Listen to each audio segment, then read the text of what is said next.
Hey ladies and gentlemen, how are things? Last time we were on this boat, we were redoing the entire subfloor. And in the midst of doing this, we're going to go a little further on it, but I realized the farther we go on this boat, if we don't have the transom complete, then, it's kind of a big problem moving forward to try and tie anything else together all the way just to go back to it.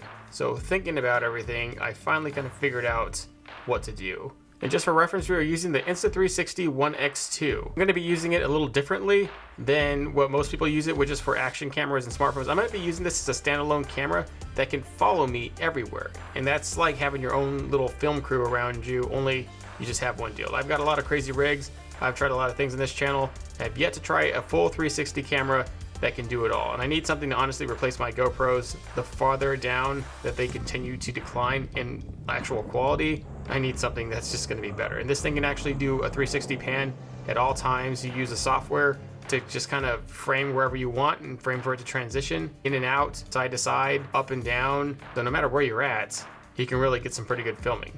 We will be recording most of this video with this camera, so let me know what you think. For a quick recap of what we've done, we refitted the entire gunnel system by doing it in a DIY fashion, which came out pretty nice. We have that video there, and then we were also, right after that, trying to tie the transom in to actually tie a full solid rail around the boat, but we were having problems leveling it out because of how old the boat was. It had some kind of weird wood gunnel system before. Trying to retrofit a brand new aluminum transom into that had some problems. But I have finally figured out a way to fix all that. Plus we're going to have a discussion on the cheapest way all the way to fairly more expensive but much more effective ways to refit a transom, and why we ultimately chose to do it this way for the audience. The reason why that aluminum transom over there is in there and not a budget transom is because, for one, we've done budget transom videos. We have 2 or 3 really good ones. We'll leave them in the iCard up here, and also in the description area below. If you just click and expand that, it has all the information about anything that's going on with this boat, along with budget ideas for other stuff. So we're just gonna rehash what those are, just an overview if you want to watch them. The cheapest way to redo a transom is standard plywood from the hardware store, not hardwood plywood, not oak, not any sort of countertop plywood, because that has veneer layers that will fail. So the standard plywood has, all their layers are fairly strong. And the only difference between standard plywood and marine grade plywood is in marine grade plywood, there are no voids, no open voids. It's completely pure plywood. And then the glue they use to bond the layers together are obviously better and waterproof. So that would be the next step up. Marine grade plywood is very expensive though. It's still cheaper than aluminum, but it's pretty hard to find. It's a very region specific item where you're gonna find it. I even live in a boat place and I can't find it.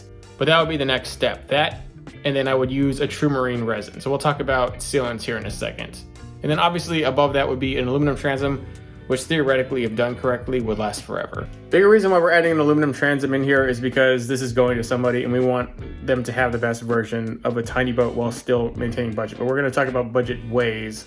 So just kind of pretend this transom is kind of already there. Like it was just pretend it was there. Then you also need a resin of some sort. Polyester resin, Bondo resin, whatever resin you can find in bulk from the hardware store. That's what you would need to put it together. This stuff here is West Systems 105 Marine Epoxy. This is what I use. It's a 5-to-1 ratio, or a 1-to-1 ratio if you have the nozzles correctly. It's a 1 big giant squirt to 1 small squirt, 1-to-1 mix. It works really well. It's a fast hardener. We have slow hardener just in case we would need it, but I really don't know why you would need it. Maybe if it's really hot outside, you would need it, because the temperature does affect how fast the stuff cures. But this is really, really good stuff to seal anything. This is what I sealed all plywood and even Kusa transoms. And you could also do a Kusa transom, I forgot about that. But at that point in time, you just really either gotta want that for like a fiberglass, or I would just go for aluminum.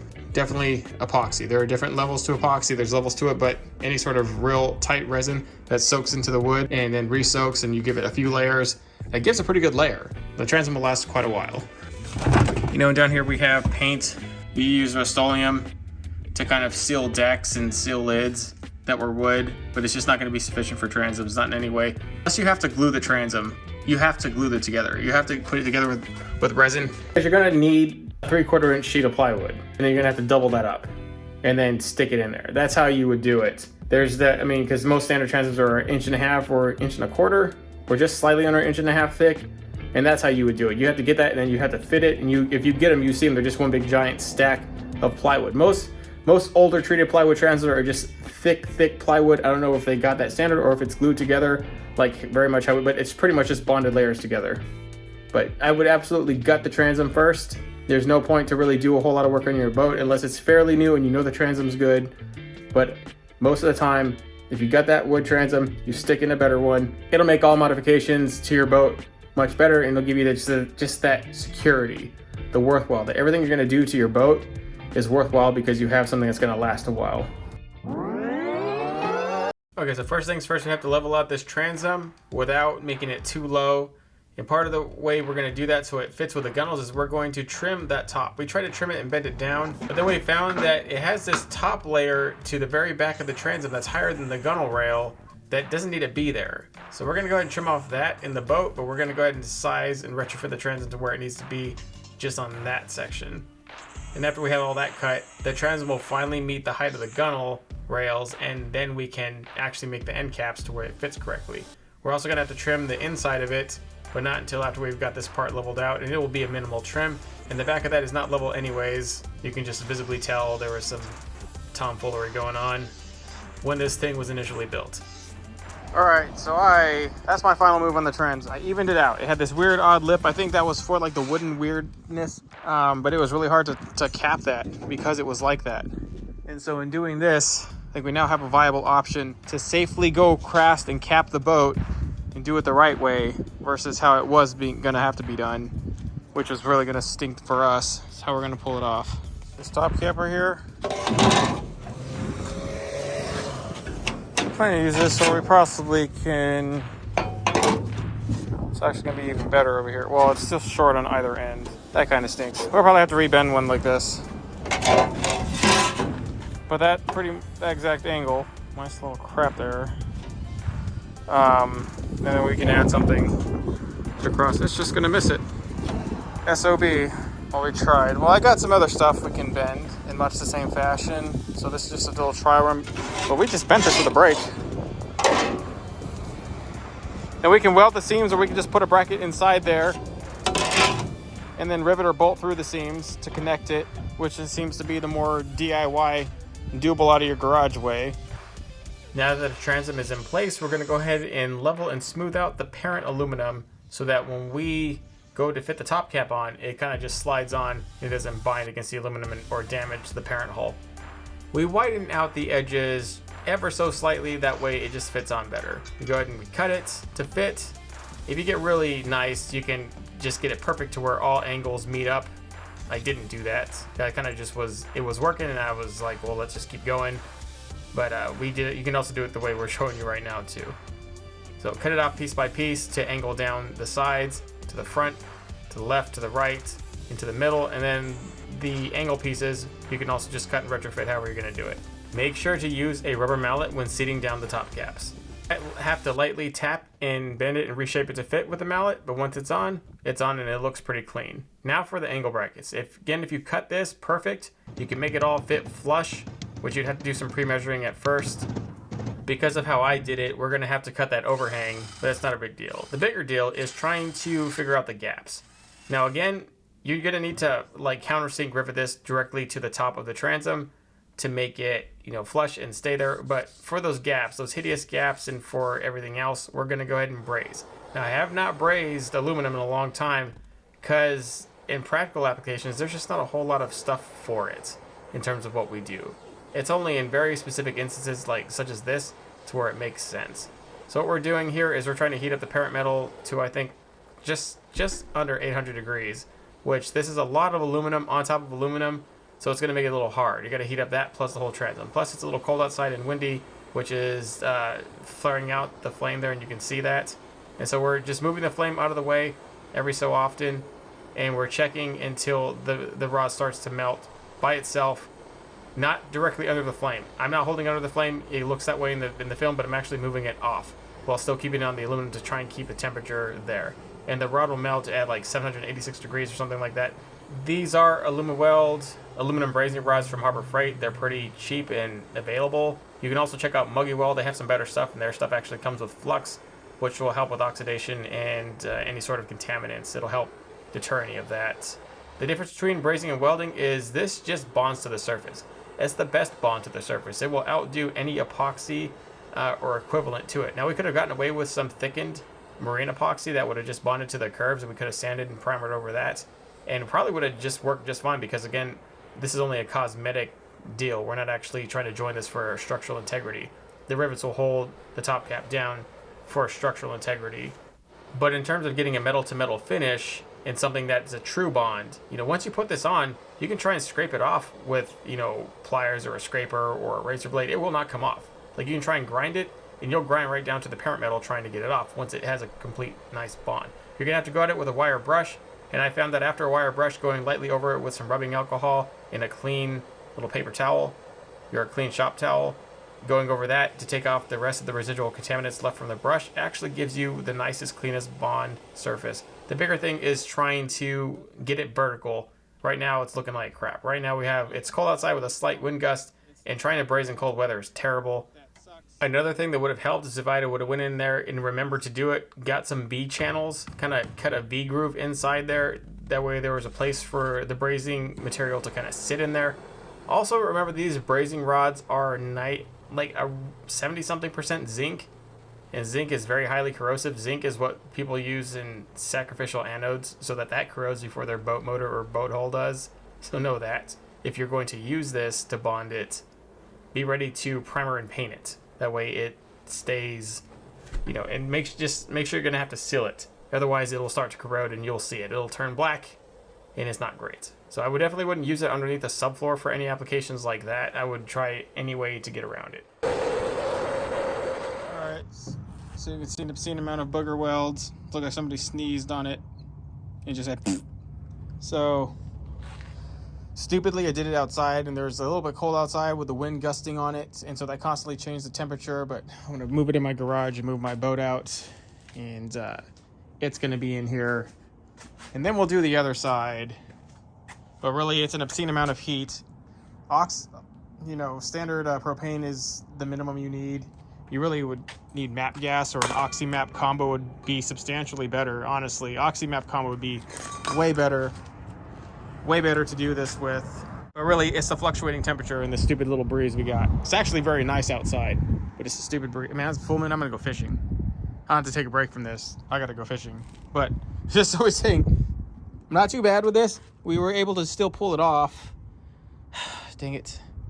I'm gonna grind this down, but very, very carefully. I want a lot of it on there. I want it to look kind of ugly, because that's where the strength of brazing is. When you have like a lot on there, it's fairly strong. When you don't have a lot, it breaks. It's brittle, and it also corrodes. So when you paint, if you put this on here, you better be ready to primer and paint and seal this whole cap.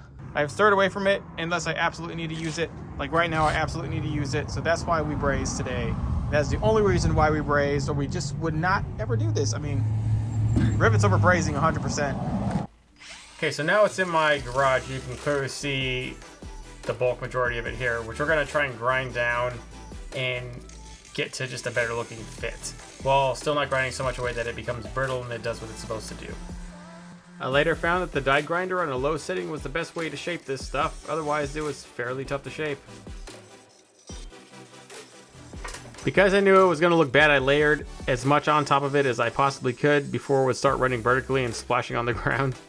And it ended up working. I got it looking fairly decent. This side, though, we have a lot more leverage. It's actually room temperature in the garage right now. No wind gust. We can hold the parent temperature longer. And because of that, we won't have to keep the flame on top of the aluminum so long just to keep the parent temperature. We'll be able to spread the brazing alloy for a few seconds longer, and it will also look cleaner. Also note that you still need to put rivets in the top cap to make sure it's kept down. That's the initial way this is kind of built. We're putting rivets down on the bottom end cap and little side angles, but we're leaving the top left and right end caps vacant of all rivets or anything there, primarily because of how we had to mod the Transom, which is not something you're going to run into like routinely. It's just what we had to do to make this work. And then also we're going to be adding our own end caps, and so likely we'll be capping all that down anyways in a much different fashion. All right, so this did come out cleaner. Not much cleaner. Well, actually, a lot cleaner, considering I was able to layer it on. When it heated up faster. The a solder essentially. It stayed hot longer. I was able to shape it better. The only kind of fail is I cut like a V groove, so it would sit in there, and that worked really perfectly. And then, but it had a little gap in there. I think it started falling into the transom, some of the stuff. So that kind of stinks, but whatever. But I was able to get the gaps. We put rivets here because that's what's really going to keep this in here. This is just really a cosmetic touch to tell it you didn't cut it and place it all bootleggedly. But really, I could have just used flexible marine epoxy and grooved up and built up and let it cure and then sanded over that. And it probably would have done the same exact thing as this. But this stuff really, when it does bond to the metal, you can tell it's a pretty superior bond, way better than any epoxy. It is very nice. And as long as it doesn't flex and break, it'll actually look pretty nice on there. We're going to stop messing with it. I don't want to grind it down too much. I ground it down as the little least that I could so that it would look decent, but not so much that it takes away, because really the thickness, remember, this is not penetrating the metal like welding. This is just bonding to the top. The best bond, better than epoxy, better than anything else, but it is just top bonding. So its sheer strength is really, really based on how much you are layered on top. So we had to leave a pretty thick bead, which doesn't look great, which is why welding is still better, but really on a DIY level, trying to build this boat, that's what it's about. So you guys may be asking, I thought this was a budget build, blah, blah. So there's like thousands of budget builds out there where they do the most skimpiest stuff to get by so they can get on the water. Shout out to you guys. You guys are awesome. And I was there too. So a budget tiny boat is different than a budget build, whatever. The other big reason is this boat, who knows what's gonna go. Every time I did a boat or gave a boat away or built a boat for somebody before, I was like, don't sell it because we're not really supposed to be doing this, etc., you know, and then like a week later sold, and then sold again. And then there's one boat that sold, and I was really mad that it got sold, and I tried to buy it back. I tried to track owners down. It's floating somewhere around in Arizona, and I offered a lot of money for it, and I still can't get it back. So like, I know this boat's probably gonna get sold X amount of times. It's gonna end up from state to state, whatever. Maybe somebody will get it and hold on to it. That's like my thing. Like, hopefully whoever gets it just keeps it and gives it to their family. But in the event that it gets sold, it needs to be solid. It needs to be, you know, very, very, very solid little boat. And I know people are going to beat it up and do things. And so that's why it's getting the absolute top treatment while still keeping it in a budget frame. I'd like to thank my garage. Shout out to my garage for being freaking dope. Holding all my tools anywhere I go. I have an above ground hanging station here, there. I'd like to thank my rod holders for holding my obscenely big swim bait rods. I'd like to thank my bait station for helping me, you know, put out awesome baits. And I'd like to thank all of you for helping me build this boat and help me build everything and help me get to where this is my primary workspace. This is fantastic. I cannot wait to give this boat away to you guys as an act of thank you. Finally, I start being able to pay this back forward and just give stuff back. And it's not just video content, it's not just tutorials, not just teaching or empowering. It's actual physical, tangible product out there.